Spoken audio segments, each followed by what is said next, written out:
पुनर्जन्म के बाद मैंने सबसे पहला काम जो किया वह था गंदे नाले में एक कुरकुरी और मजबूत लीच को ढूंढना और फिर बिना किसी हिचकिचाहट के उसे एक ही बार में निगल लिया। भले ही वह मेरे गले में पागलों की तरह छटपटा रही थी, मैंने अपनी घृणा को दबाकर उसे नीचे उतार लिया, सिर्फ इसलिए क्योंकि कयामत आने वाली है। हर किसी के पास जागृत होने की संभावना है जो उस आखिरी चीज पर निर्भर करती है जो उन्होंने खाई थी। किसी ने मगरमच्छ का अंडा खाया और वह व्हाइट राइस ग्रेन बनकर सब कुछ निगलने लगा। किसी ने तले हुए चिकन विंग्स खाए और फीनिक्स के रक्त की शक्ति पाकर आसमान में उड़ने लगा। लेकिन पिछले जीवन में क्योंकि मैंने चूहे का एक अंडा खाया था, मैं एक चूहा बन गया जिससे हर कोई नफरत करता था और अंत में एक अज्ञात भयानक जीव ने मुझे पैर से कुचल दिया। अब पुनर्जन्म के बाद मुझे इन्फिनिट डिवॉरिंग की शक्ति मिली है। मैं जिस वस्तु को निगलता हूँ वह जितनी शक्तिशाली होगी उतनी ही अधिक ऊर्जा मुझे मिलेगी और पिछले जीवन की यह जोंक जल्द ही सब कुछ निगल जाने वाली एक विशालकाय शक्ति बनने वाली है। इस समय मैं अपने सामने मौजूद कांच के बक्से को देख रहा हूँ जिसके अंदर एक गहरे लाल रंग की जोंक है। उसका मोटा शरीर लगातार हिल रहा है, बिल्कुल एक लाल मैगेट की तरह। निगलने से ही शक्ति मिलेगी तो फिर हिचकिचाहट कैसी? बस करना है। अपनी आस्तीन ऊपर चढ़ाकर मैंने कांच के बक्से में हाथ डाला। मैंने अपना मन कड़ा किया और उस म्यूटेंट जोंक को बाहर निकालना चाहा, लेकिन उस जोंक ने संघर्ष किया। न केवल वह मेरे हाथ से छूट गई बल्कि उसने मेरी उंगली पर भी काट लिया। बक्से के अंदर का खून और गाढ़ा हो गया। ताजे खून के संपर्क में आते ही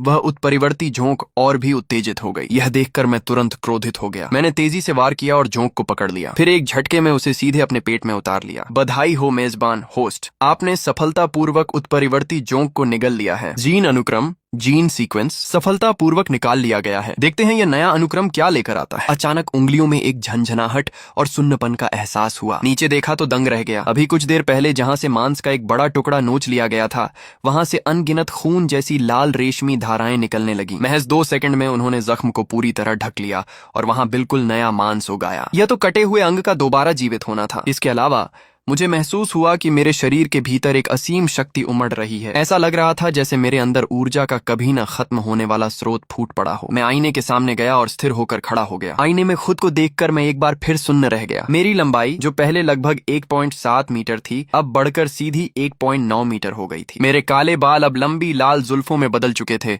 और भूरी आंखों का रंग गहरा लाल हो गया था। गौर से देखने पर उनमें एक अजीब सा सम्मोहन और रहस्यमयी चमक थी। पूरे शरीर की बारीकी से जांच करने के बाद मैंने पाया कि मेरी दाहिनी हथेली के बीचों बीच एक मुंह जैसा छेद बन गया है। वह किसी गहरी खाई की तरह था जिसमें दर्जनों छोटे और नुकीले दांत लगे थे। यह बिल्कुल उस म्यूटेंट एफेड्रा के मुंह जैसा था जिससे मैं पहले टकराया था। यह दुश्मनों का खून सोख सकता था, लेकिन इसने मुझे थोड़ा परेशान कर दिया। अभी डार्क डिसऑर्डर शुरू नहीं हुआ है और अगर मैं इस रूप में बाहर गया तो घर से निकलना भी मुमकिन नहीं होगा। जैसे ही यह विचार मन में आया वे लंबे लाल बाल वापस सामान्य हो गए और हथेली वाला वह मुंह भी गायब हो गया। यह देखकर मेरी आंखें फटी की फटी रह गईं। गजब है। डार्क डिसऑर्डर शुरू होने में अब 2 दिन से भी कम का समय बचा है। मेरे पास अभी भी निगलने 2 मौके और हैं। मुझे इसे जारी रखना होगा। मेरी याददाश्त के अनुसार शहर के एक बड़े रईस के पास एक रेयर केबल रखा है। मुझे याद है कि डार्क डिसऑर्डर फटने के बाद उस दुर्लभ केबल से भी भयानक ऊर्जा निकलने लगी थी। अगर मैं उसे निगल लूं और अपनी जीन संरचना को पुनर्गठित कर लूं तो शायद मैं और भी शक्तिशाली क्षमताएं हासिल कर सकूं। इस अदृश्य अरबपति से मिलना स्पष्ट रूप से असंभव था। अच्छी बात यह थी कि उसकी एक बेटी भी थी और वह भी संयोग से सिगुआ विश्वविद्यालय में पढ़ रही थी। तैयार होने के बाद मैं सीधे स्कूल की ओर निकल पड़ा। जल्द ही मैं स्कूल से कुछ ही दूरी पर स्थित एक पार्क में पहुंचा। यान शियाओतियन, इस अरबपति की बेटी की जीवन शैली बहुत ही साधारण थी। अपनी रईस पहचान को छिपाने के लिए वह हर बार स्कूल के बाद यहाँ तक पैदल आती थी और फिर गाड़ी में सवार होकर जाती थी। जब मैं पार्क पहुंचा तो मुझे कुछ ही दूरी पर एक बेहद खूबसूरत आकृति खड़ी दिखाई दी। उस युवती में एक अलग ही तरह का व्यक्तित्व था जो अजनबियों को दूर रहने का एहसास कराता था। तभी दूर से एक रोल्स रॉयस आती दिखी। इसके तुरंत बाद 3 अंगरक्षक नीचे उतरे। उन्होंने बड़े सम्मान के साथ कार का दरवाजा खोला। जैसे ही यान शियाओतियन कार में बैठने वाली थी मैं कोने से बाहर निकल आया। मुस्कुराते हुए मैंने उन सुरक्षा कर्मियों से सहजता से कहा, इज्जत लूटने आया हूँ, नहीं गलत बोल दिया, अपहरण करने आया हूँ। ये देख यान शियाओतियन का चेहरा शांत था जैसे उसने मुझे कुछ समझा ही न हो। आखिरकार ये तीनों अंगरक्षक पेशेवर थे, सैन्य पृष्ठभूमि से सेवानिवृत्त। कड़ी चयन प्रक्रिया के बाद ही वे यान शियाओतियन के निजी अंगरक्षक बने थे। अंगरक्षकों के मुखिया ने बिना कुछ कहे मुझ पर हमला कर दिया। मैंने बस लापरवाही से एक घूंसा चलाया। उस अंगरक्षक का चेहरा दर्द से बिगड़ गया और बिना कोई चीख निकाले वह 5 मीटर दूर जा गिरा। एक टेढ़े मेढ़े पेड़ से टकराकर वह बेहोश हो गया। यान शियाओतियन ने सदमे में अपनी आंखें फाड़ लीं। बाकी 2 अंगरक्षक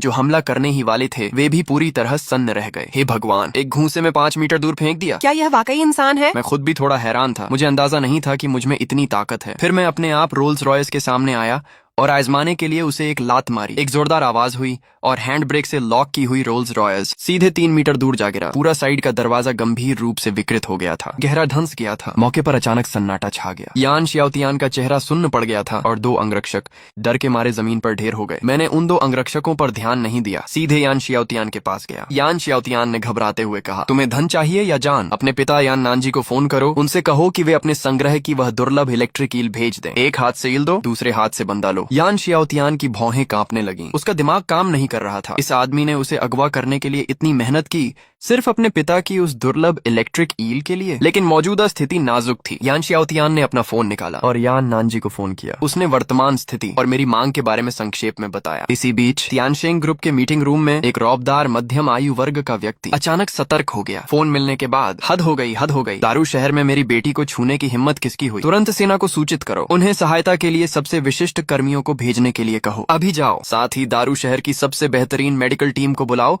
उन्हें बेहतरीन उपकरण साथ लाने को कहो और निर्दिष्ट स्थान पर तैनात रहने को कहो। किसी भी आपात स्थिति के लिए तैयार रहें। मैं तुरंत आ रहा हूँ। ये सब इंतजाम करने के बाद यान नानजी ने ड्राइवर से पहले घर चलने को कहा और वह दुर्लभ इलेक्ट्रिक ईल ले ली। मैंने वैसा ही किया जैसा तुमने कहा था। मेरे पिता आधे घंटे में यहाँ पहुँच जाएंगे। मैंने सिर हिलाया। कुछ देर सोचने के बाद मैंने मुंह खोला। 2 दिन बाद एक औरोरा ध्रुवीय ज्योति नीले ग्रह पृथ्वी से होकर गुजरेगी और ग्रह के सभी जीव उत्परिवर्तित होकर उत्परिवर्ती जीव बन जाएंगे। उस समय विश्व व्यवस्था ध्वस्त हो जाएगी। यह अभूतपूर्व अराजकता में डूब जाएगा और वह इलेक्ट्रिक ईल भी एक भयानक उत्परिवर्ती जीव बन जाएगी। यदि इसे खत्म नहीं किया गया तो तुम्हारा पूरा परिवार मारा जाएगा। मानो या न मानो, मैं इस इलेक्ट्रिक ईल को नहीं पालूंगा। तथा कथित विनिमय के रूप में मैं तुम्हें जीवन बचाने वाली ये खबरें पहले ही बता सकता हूँ। इसे हमारा एक निष्पक्ष सौदा समझो। ये सुनने में बहुत पागलपन भरा लग रहा है। यान शियाओतियान ने कुछ नहीं कहा, वह बस मुझे एक मूर्ख की तरह देख रहा था। यान शियाओतियान ने अपना सिर हिलाया। मैंने कोई बकवास नहीं की। फिर मैंने अपने दाहिने हाथ से बाएं हाथ पर एक चीरा लगाया। तुरंत ही उंगली पर लाल रेशमी धागे जैसे निशान उभरे। पलक झपकते ही उंगली पहले जैसी ठीक हो गई। दूर से यह देख रहे 2 बॉडीगार्ड्स के रोंगटे खड़े हो गए। यान शियाओतियान भी वहीं दंग रह गया। तुम्हारे परिवार का व्यवसाय एक बड़े साम्राज्य जैसा है। अंधेरे की उथल पुथल आने के बाद सभी प्रकार की सामग्रियों की अत्यधिक कमी हो जाएगी। यदि तुम मुझ पर विश्वास करते हो तो तुम मेरे साथ आने का विकल्प चुन सकते हो। मैं तुम्हें जीवित रहने के लिए नेतृत्व दे सकता हूँ। भले ही वे योद्धा हों, उन्हें भी खाने पीने और दैनिक जरूरतों की आवश्यकता होती है। मैं भी इसका अपवाद नहीं हूँ। ऐसी दुनिया में अकेले लड़ना कभी भी सबसे अच्छा विकल्प नहीं होता। यान परिवार निश्चित रूप से एक अच्छा विकल्प है। सहयोग से ही दोनों पक्षों की जीत होगी। मुझे सब समझ आ गया है। मैं यह सब अपने पिता को बताऊंगा और उनके साथ इस पर अच्छी तरह चर्चा करूंगा। मैं आपको जल्द ही जवाब दूंगा। तभी दूर से आपातकालीन सायरन की आवाज आई। कई बख्तरबंद गाड़ियां उन लोगों के सामने आकर रुकी। एक अधेड़ उम्र का आदमी गाड़ी से नीचे उतरा। पचकी हुई रोल्स रॉयस को देखकर यान शिंगतियान का दिल बैठ गया। लेकिन जब उसने यान शियाओतियान को पूरी तरह सुरक्षित देखा तो उसने राहत की गहरी सांस ली। मैंने हथियारों से लैस सैन्य कर्मियों पर एक नजर डाली और बेपरवाह अंदाज में मुस्कुराते हुए यान शेंगतियान से कहा, मिस्टर यान, आप वह चीज ले आए जो मुझे चाहिए थी। यान शेंगतियान यह सुनकर दंग रह गया। उसने उम्मीद नहीं की थी कि उसकी बेटी का अपहरण करने वाला व्यक्ति इतना युवा होगा। ये रही वह चीज जो तुम्हें चाहिए थी। ये कहते हुए यान शेंगतियान ने ब्रीफ केस फेंक दिया। मैंने ब्रीफ केस लिया और उसे खोला। उसके अंदर एक पूरी तरह से नीली इलेक्ट्रिक ईल थी जिससे समुद्र की तेज और अप्रिय गंध आ रही थी। बिना कुछ कहे मैंने सीधे ईल को उठाया और उसे खाना शुरू कर दिया। यह देखकर यान शेंगतियान हक्का बक्का रह गया। ये आखिर हो क्या रहा है? सेना के लोग भी सन्न रह गए। क्या उनका पाला किसी पागल से पड़ा है जो ईल को कच्चा चबा रहा है? मेरे शरीर की सतह से अचानक बिजली की लहरें निकलने लगी। यान शेंगतियान यह देखकर कांप गया। उसे पता था कि इस ईल से निकलने वाला करंट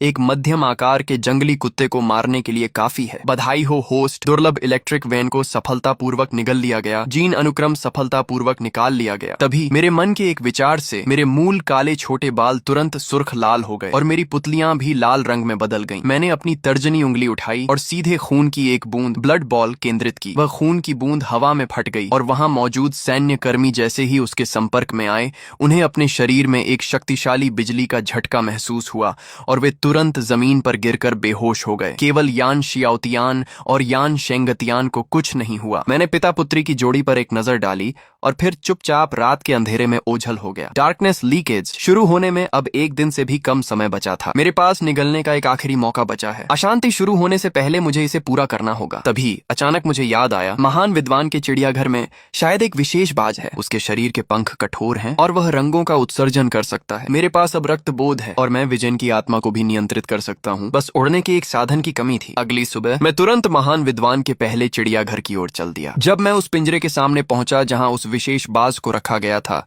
मैं उसे देखकर दंग रह गया। मैंने देखा कि वह बाज पहले ही रूपांतरित म्यूटेंट हो चुका था। उसके काले पंख किसी पैनी छुरी की तरह लग रहे थे, जो दिल दहला देने वाली ठंडक के साथ चमक रहे थे। उसकी आंखें किसी जहरीले सांप की तरह पीछे की ओर मुड़ी हुई थीं। उस समय वह बाज अपनी नुकीली चोंच से लोहे के पिंजरे पर पागलों की तरह वार कर रहा था। कुछ ही क्षणों में उसने पिंजरा तोड़ दिया और सीधे मुझ पर हमला कर दिया। यह देखकर मेरी पुतलियां उससे सिकुड़ गईं। उसकी हरकतें मेरी आंखों में असीमित रूप से धीमी हो गईं। बिजली जैसी फुर्ती से मैंने एक हाथ से बाज की गर्दन पकड़ ली और सीधे बड़े ग्रास के साथ उसे निगलना शुरू कर दिया। बधाई हो मेजबान होस्ट, आपने सफलतापूर्वक ईगल के अंशों को आत्मसात कर लिया है। एलीट सीक्वेंस सफलतापूर्वक प्राप्त किया गया। तभी मेरे मन के एक विचार से मेरी पीठ पर अचानक पंखों की एक जोड़ी दिखाई दी। 6 मीटर व्यास वाले विशाल काले पंख जो सीधे हवा में उठे और आसमान की ओर उड़ चले। अचानक फोन बज उठा। दूसरी तरफ से यान शियाओतियान की घबराहट भरी आवाज आई, मोबेई, हमारे यहाँ मुसीबत आ गई है। कुछ इंसानी जैसे दिखने वाले राक्षस अंदर घुस आए हैं, क्या तुम आ सकते हो? यान शियाओतियान की आवाज कांप रही थी। जाहिर तौर पर वह असहाय महसूस कर रही थी। मैंने बिना सोचे समझे तुरंत हाँ कर दी। यान शियाओतियान द्वारा दिए गए पते के अनुसार जल्द ही मैं एक खाद्य गोदाम फूड वेयर हाउस के पास पहुंचा। साथ ही गोदाम में बड़ी मात्रा में सामान जमा था, जो ज्यादातर लंबे समय तक चलने वाले प्रसंस्कृत खाद्य पदार्थ थे। 2 भयानक चेहरे वाले लोग खुशी खुशी इस दृश्य को देख रहे थे। अभी भी बड़े भाई का दिमाग सबसे तेज है। इस गोदाम पर कब्जा कर लिया। अब हमें भविष्य में भोजन की चिंता नहीं करनी होगी। सुअर जैसी नाक वाला एक मोटा आदमी जिसका शरीर चर्बी से ढका था, ठहाके लगाकर हंसा। उसके बगल में खड़ा 3 मीटर लंबा आदमी जिसके सिर पर सांड के सींग थे, वह भी साथ देने लगा। हमें जानवरों में बदलने की महाशक्ति मिली है। ये सच में भगवान का आशीर्वाद है। अब हम जो चाहें कर सकते हैं। सींग वाले आदमी की आंखों में चमक आ गई और वह मुस्कुराते हुए यान शियाओतियान की ओर बढ़ा। बड़े भाई, ये तो बेहतरीन है, एकदम लाजवाब। दूसरा आदमी भी घिनौनी हंसी हंसने लगा। उन दोनों की अश्लील बातें सुनकर यान शियाओतियान का चेहरा पीला पड़ गया। यान नानजी ने मजबूती से यान शियाओतियान को अपने पीछे छिपा लिया। उसके माथे पर बल थे। जैसे ही वह कुछ कहने वाला था, अचानक गोदाम की छत में एक बड़ा छेद हो गया। मैं टूटते तारे की तरह सीधे गोदाम के अंदर गिरा। पता नहीं क्यों यान शियाओतियान ने अचानक राहत की सांस ली। सींग वाले और सुअर जैसी नाक वाले आदमी ने यह देखकर भौहें सिकोड़ ली। उम्मीद नहीं थी कि हमारे अलावा किसी और को भी भगवान का आशीर्वाद मिला होगा। ओए लड़के, मैं तुझे सलाह देता हूँ कि हमारे काम में दखल न दे, वरना मुझे इन 2 कचरा लोगों से बकवास करने का मन नहीं था। एक थप्पड़ के साथ उन दोनों की आवाजें बंद हो गईं और वे नीचे गिर गए। पूरा दृश्य श्मशान जैसी शांति में बदल गया। एक कोने में दुबके कर्मचारी मुझे हैरानी से देख रहे थे। वे दोनों राक्षस जो पहले अजेय लग रहे थे, उन्हें मैंने एक थप्पड़ में खत्म कर दिया था। फिर मैं यान शियाओतियान और उसके पिता के सामने गया। यान नानजी ने अब भी यान शियाओतियान को पीछे छिपा रखा था। पिछली बार वाली बात पर क्या सोचा? मैंने पूछा। मोबेई शियाओयाओ, अगर हम तुम्हारे साथ सहयोग नहीं करते तो क्या तुम हमें खा जाओगे? मुझे इंसान खाने में कोई दिलचस्पी नहीं है। अंधेरे की उथल पुथल जल्द ही शुरू होने वाली है। अब तुम्हारी क्या योजना है? जब उन्होंने सुना कि मुझे पसंद नहीं है तो सबने राहत की सांस ली। धन्यवाद। अगर मोबेई छोटे भाई न होते तो हम अब तक मर चुके होते। आगे क्या करना है? हम सब तुम्हारी बात मानेंगे। यान नानजी ने उत्साह भरी नजरों से मेरी ओर देखा। उसकी आंखों में मैं एक मसीहा की तरह था। इस मजबूत सहारे को पकड़ने में कोई गलती नहीं हो सकती थी। अंधेरे की उथल पुथल जल्द ही आने वाली है। तब मौजूदा सारी व्यवस्था ढह जाएगी। एक सुरक्षित जगह ढूंढकर बेस आधार बनाना ही इस समय सबसे पहला और मुख्य कार्य है। आज के लिए इतना ही। ये कहानी बहुत ही कॉम्प्लेक्स है। मेरा तो सिर चकरा रहा है। आपको ये कहानी कैसी लगी? कमेंट में जरूर बताना और लाइक सब्सक्राइब करना मत भूलना। मिलते हैं अगली वीडियो में।